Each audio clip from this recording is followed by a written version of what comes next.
चलिए, तो हमने स्टार्ट किया था थर्मोडायनेमिक्स। थर्मोडायनेमिक्स स्टार्ट हो गया था। इसमें हमने देखा system, surrounding, universe, types of system, और उसके बाद फिर हमने देखा था types of process, state function और स्टेट ऑफ अ सिस्टम किसे कहते हैं। ये बेसिक पॉइंट्स हमने देखे थे। अब हम आगे बढ़ रहे हैं, तो थोड़ा सा आप लोग यहाँ पर ध्यान से देखना है। नेक्स्ट पार्ट है यहाँ पर हम जो देखेंगे वो है हीट। Okay, heat. हीट को, जिसको हम कहते हैं it is a type of energy. Heat भी क्या है? एनर्जी है। इसको रिप्रेजेंट करते हैं क्यू से। ओके, अब हीट को यानी क्यू को हम कैसे पहचानेंगे, जरा आप जरा ध्यान से देखिए यहाँ पर, ठीक है। फॉर एग्जाम्पल, ये एक बीकर है, या आप कहेंगे एक पॉट है, क्लोज सिस्टम है, ऊपर से बंद है, और यहाँ पर इसके अंदर पानी रखा हुआ है जिसका टेम्परेचर अभी रूम टेम्परेचर है 25 डिग्री सेंटीग्रेड। ओके, आपने इसको गर्म करना शुरू किया। ओके, गर्म करने के बाद कुछ देर बाद इसका टेम्परेचर बढ़ जाता है और हो जाता है 35 डिग्री सेंटीग्रेड। आपने 10 डिग्री का इसमें क्या किया है? इंक्रीमेंट। तो अंदर का टेम्परेचर बढ़ गया, मतलब पहले जो टेम्परेचर था वो T1 या TA था, बाद में टेम्परेचर बढ़ गया, TB हो गया। तो इसको अगर हम माइनस करते हैं तो अपने को मिलता है डेल्टा TB, यानी चेंज इन टेम्परेचर। ओके, तो पहले टेम्परेचर कितना था? 25, बाद में उसको गर्म किया तो कितना हो गया? 35, मतलब डिफरेंस कितने का आया? 10 डिग्री सेंटीग्रेड यहाँ पर इसका डिफरेंस आता है। तो this much amount of heat, जो 10 डिग्री टेम्परेचर बढ़ाने में जो अमाउंट ऑफ यहाँ पर लगा है एनर्जी का, उसी को हम बोलते हैं हीट, यानी Q।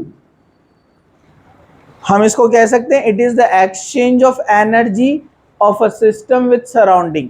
समझा आपको?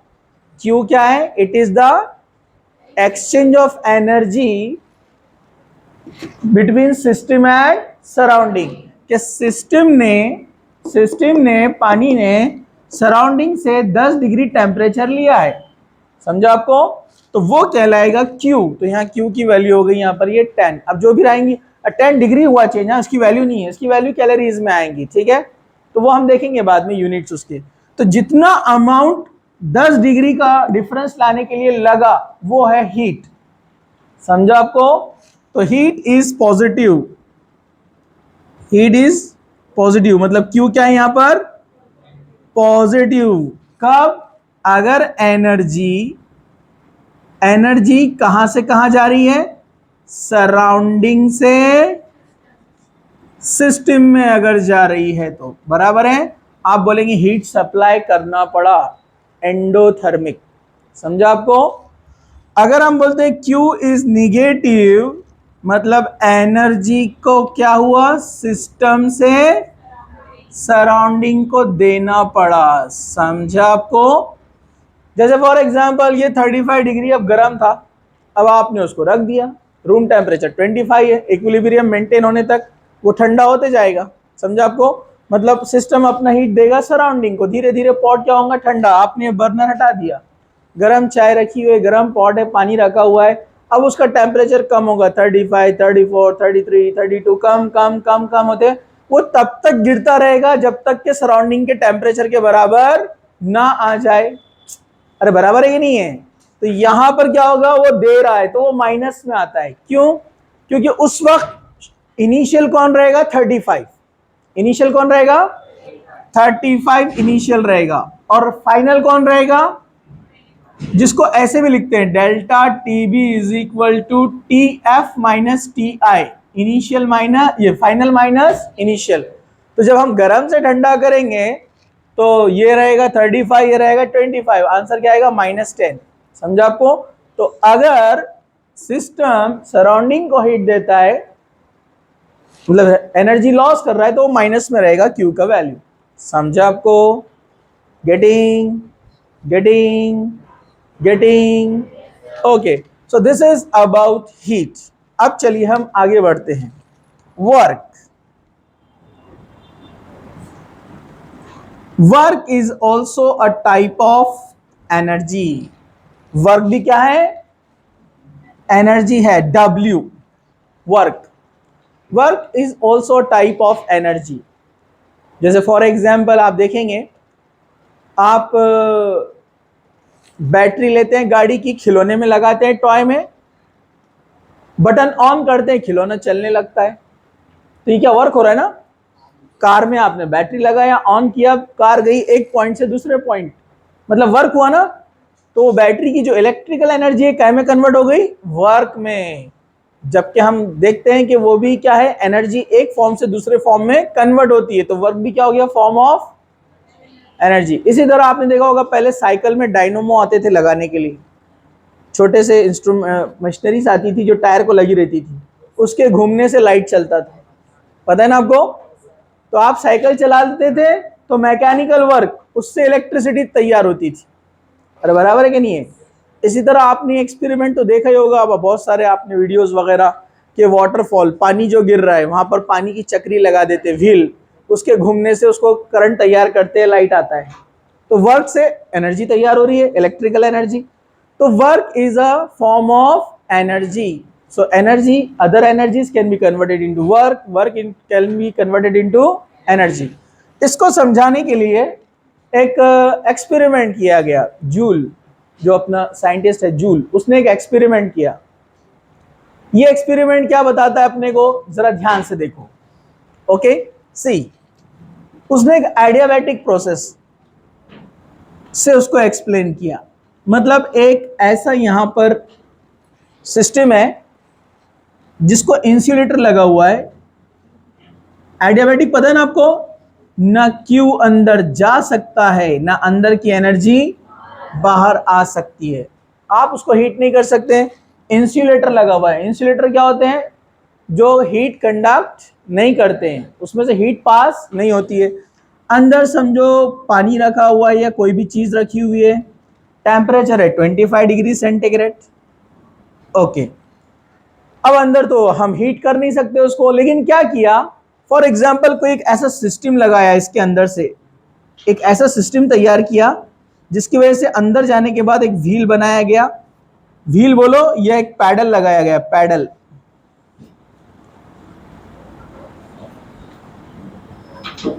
पैडल पता है आपको, पैडल, हाँ, कुछ तरह से कुछ पैडल्स लगाए गए हैं और उसको सिस्टम को यहां से इस तरह से जोड़ा गया कि यहां पर हम कुछ मैकेनिकल वर्क करते हैं, एक पैडल इधर लगाते हैं और ये पैडल को घुमाते हैं, और वो उसकी वजह से सिस्टम ऐसा है कि वो अंदर जाएगा, उसमें बेयरिंग रिंग्स कुछ भी रहेंगे, उसकी वजह से वो अंदर भी घूमेगा।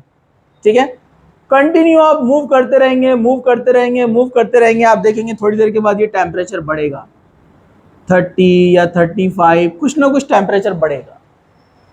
टेम्परेचर कैसे बढ़ा, आपने तो हीट सप्लाई नहीं किया। यहां जो वर्क हो रहा है वो वर्क क्या कर रहा है, उसको एनर्जी में कन्वर्ट कर रहा है। दूसरा ऑप्शन, एक दूसरा एक्सपेरिमेंट कैसे किया गया, उसने क्या किया, यहां पर इलेक्ट्रोड्स लगा दिए, इलेक्ट्रोड्स, इलेक्ट्रोड्स, इसको बैटरी से जोड़ा गया, बैटरी, इधर भी आएगा एक बैटरी, प्लस माइनस जिस तरह जोड़ते हैं ना अपन। ओके, जैसे ही करंट पास करते हैं अंदर का लिक्विड क्या हो जाता है, हीट, गर्म हो जाता है। और होता है कि नहीं होता है, अरे होता ही नहीं होता है। आप देखते हैं ना बहुत सारे, आपका मोबाइल गर्म होता है, क्यों गर्म होता है, बैटरी की वजह से। ठीक है, बैटरी की वजह से ओवरहीट जब होता है, आप जब उसको यूज में लाते हैं, एप्लीकेशंस ज़्यादा यूज हो रहे हैं, बराबर है कि नहीं, तो वह हीट टेम्परेचर बढ़ता है।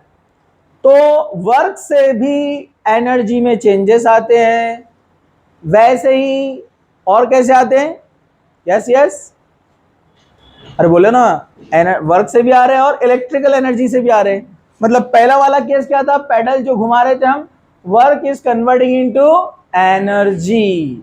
और दूसरा वाला क्या था, electrical energy is converting into heat energy.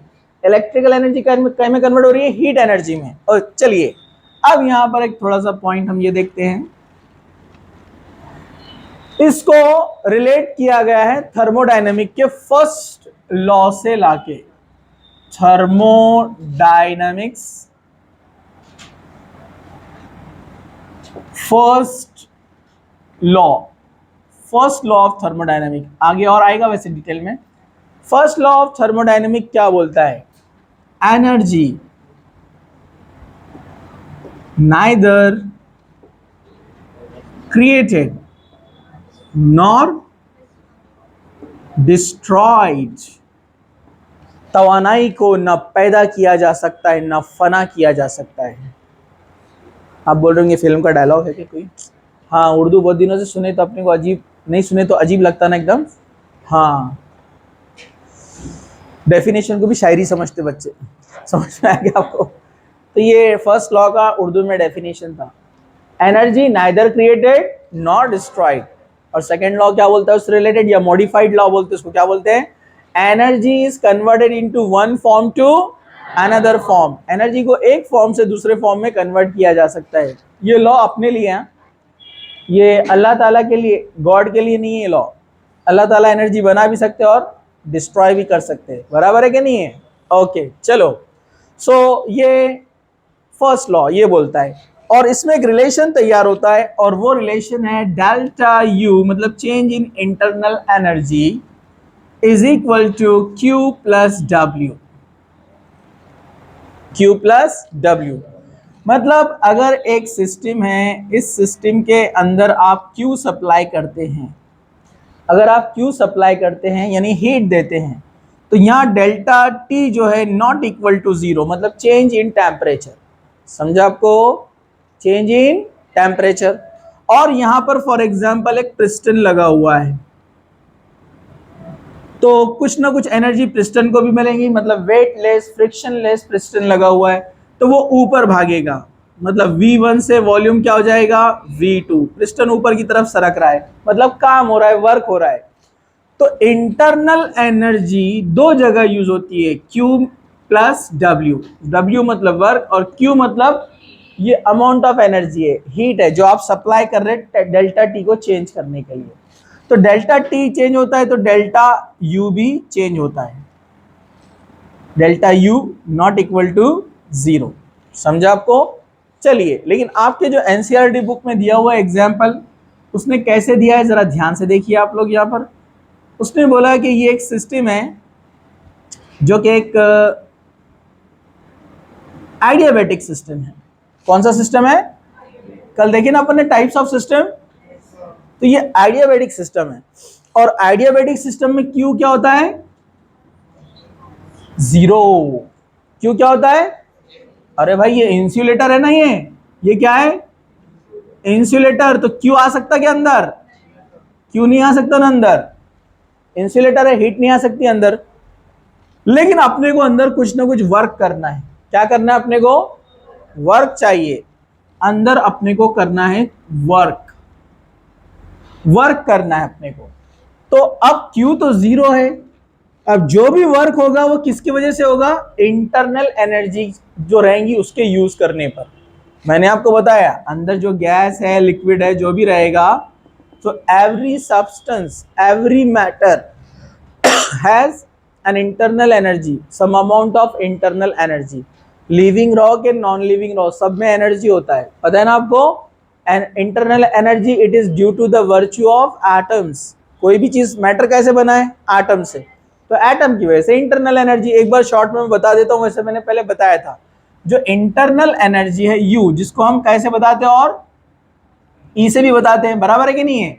तो जो इंटरनल एनर्जी है उसको दो ग्रुप में डिवाइड किया गया है। It is the sum of दो चीजों का एडिशन है इंटरनल एनर्जी, जो हर लिविंग नॉन लिविंग सब में होती है, ठीक है?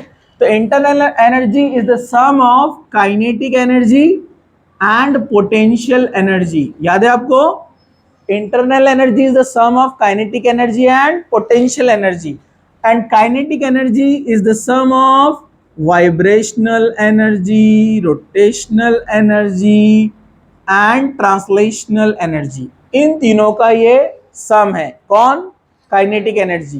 काइनेटिक मतलब मूवमेंट, और ये सब मूवमेंट से रिलेटेड है ना। इसको आपने 9th में पढ़ा, types of motion, vibrational motion, याद है आपको?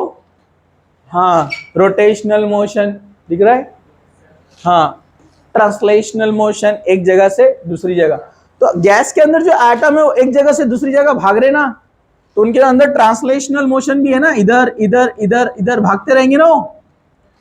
वाइब्रेशनल मोशन, जो एटम है अंदर हाइड्रोजन गैस है तो दो हाइड्रोजन एटम एक दूसरे से कनेक्टेड है ना, तो वो वाइब्रेशन चलते रहता है उनके अंदर, रिपल्शन अट्रैक्शन, वाइब्रेशनल एनर्जी।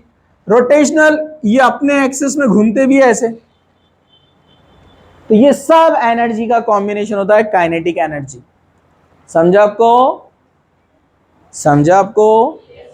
तो जब ये एनर्जी यूज होती है तो पिस्टन ऊपर सरकेगा, वर्क होगा, जो भी रहेगा।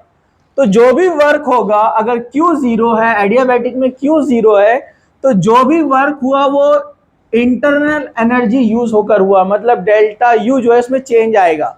इसलिए बोलते हैं हम डेल्टा U, इधर भी वही लिखेंगे हम, delta U is not equal to zero, मतलब इसके अंदर ये जीरो नहीं रहने वाला है, चेंज होने वाला है। जैसे फॉर एग्जांपल अंदर इंटरनल एनर्जी थी 80 कैलोरी, 20 कैलोरी का वर्क हो गया, मतलब कितनी बची? 60। कितनी बची? तो 80 minus 60, 20 is the delta U। समझा आपको? तो चेंज कितना आया? 20, उतने का तो वर्क हुआ 20। समझा? क्योंकि बाहर से कोई सप्लाई नहीं हुआ Q का पूरा डेल्टा U ने अपना, मतलब U ने चेंज किया, वर्क को करने के लिए अपनी एनर्जी उसने दिया। समझा आपको? समझा? समझा क्या? तो इसको आप फटाफट लिखेंगे, फिर हम आगे बढ़ेंगे। Pressure volume work,